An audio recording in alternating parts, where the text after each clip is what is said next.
Hello दोस्तों। इससे पहले के वीडियो में हमने सिंधु घाटी सभ्यता कंप्लीट कर ली है और आज हम पढ़ रहे हैं वैदिक सभ्यता या वैदिक संस्कृति। वैदिक सभ्यता का कालक्रम है अपने 1500 ईसा पूर्व से 600 ईसा पूर्व। 1500 ईसा पूर्व से 600 ईसा पूर्व को दो भागों में डिवाइड किया गया है, एक ऋग्वैदिक काल को और एक उत्तर वैदिक काल को। ऋग्वैदिक काल 1500 ईसा पूर्व से 1000 ईसा पूर्व, 1500 से 1000 ईसा पूर्व ऋग्वैदिक काल और 1000 ईसा पूर्व से 600 ईसा पूर्व उत्तर वैदिक काल। ठीक है। अब ऋग्वैदिक काल में क्या हुआ, केवल ऋग्वेद की रचना हुई। और उत्तर वैदिक काल में क्या हुआ, यजुर्वेद, सामवेद, अथर्ववेद, बाकी के 3 जो बचे हुए वेद थे उनकी रचना हुई। और वेदों के अलावा ब्राह्मण, आरण्यक, उपनिषद, वेदांग उन सब की भी रचना हुई उत्तर वैदिक काल में। ठीक है। तो वैदिक सभ्यता को 2 भागों में बांटा गया है, ऋग्वैदिक, उत्तर वैदिक।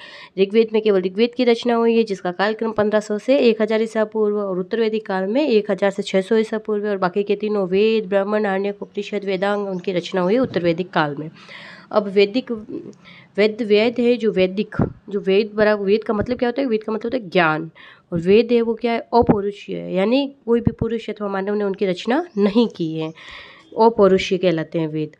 और जो वैदिक सभ्यता के लोग हैं वो क्या कहलाए, आर्य के लिए। आर्य कोई जाति का सूचक नहीं होता। आर्य क्या होता है, आर्य का अर्थ होता है शाब्दिक अर्थ होता है श्रेष्ठ, यानी कुलीन या अभिजातीय वर्ग। एक उनके लिए जाति के लिए नहीं बल्कि एक श्रेष्ठ कुलीन अभिजातीय वर्ग के लिए प्रयोग में, अब संपूर्ण लोग के लिए, जिस सभ्यता के जो सारे लोग हैं वो आर्य कहलाए।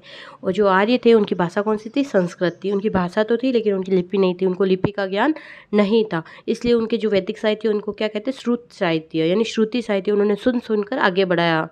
ठीक है। फिर आगे चलते हो, चलो बोगोज खाई का एक अभिलेख मिला है जो 1400 ईसा पूर्व का है, तुर्की से मिला है वो। उस बोगोज खाई अभिलेख में ऋग्वैदिक कालीन 4 देवताओं के नामों का उल्लेख है। आपको ध्यान रखना है, बोगोज खाई अभिलेख जो ऋग्वैदिक कालीन 4 देवताओं के नामों का उल्लेख करता है, 1400 ईसा पूर्व का है, तुर्की से प्राप्त हुआ है। जिसके अंदर 4 देवता कौन कौन से थे, इंद्र, मित्र, वरुण और नासत्य। चारों देवताओं के नाम याद रखना, इंद्र, मित्र, वरुण और नासत्य। इंद्र, मित्र, वरुण, नासत्य। ठीक है। अब चलो आगे बढ़ते हैं। आर्यों का मूल निवास स्थान। आर्यों का मूल निवास स्थान के लिए हम लोगों को 4 लोगों का नाम याद रखना है और 4 लोगों के अलग अलग बताए हुए उनके प्रदेश याद रखना है। सबसे पहला गंगानाथ झा। गंगानाथ झा ने क्या कहा है, आर्यों का जो मूल निवास स्थान है वो ब्रह्म ऋषि देश है। ठीक है। दूसरे साहब है तिलक, बाल गंगाधर तिलक, जिनकी बुक है the Arctic Holmes of the Aryans.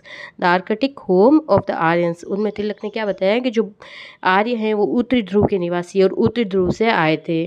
तीसरे पर्सन है दयानंद सरस्वती। दयानंद सरस्वती ने अपनी बुक सत्यार्थ प्रकाश जो कि हिंदी में रखी हुई है उसमें कहा है कि जो आर्य है वो कहाँ से आए हैं, तिब्बत से आए हैं।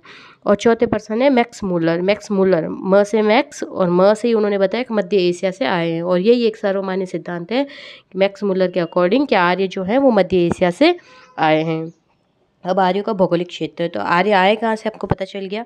ठीक है। अब आर्यों का भौगोलिक क्षेत्र, आर्य कहाँ पर थे, तो आर्य थे उनके भौगोलिक क्षेत्र था उनका सप्त सैंधव प्रदेश। सप्त सैंधव प्रदेश मतलब 7 जो नदियाँ हैं उनके बीच का प्रदेश। और 7 नदियाँ कौन कौन सी, देखो 5 तो अपनी ये झेलम, चेनाब, रावी, व्यास, सतलज। झेलम, चेनाब, रावी, व्यास, सतलज।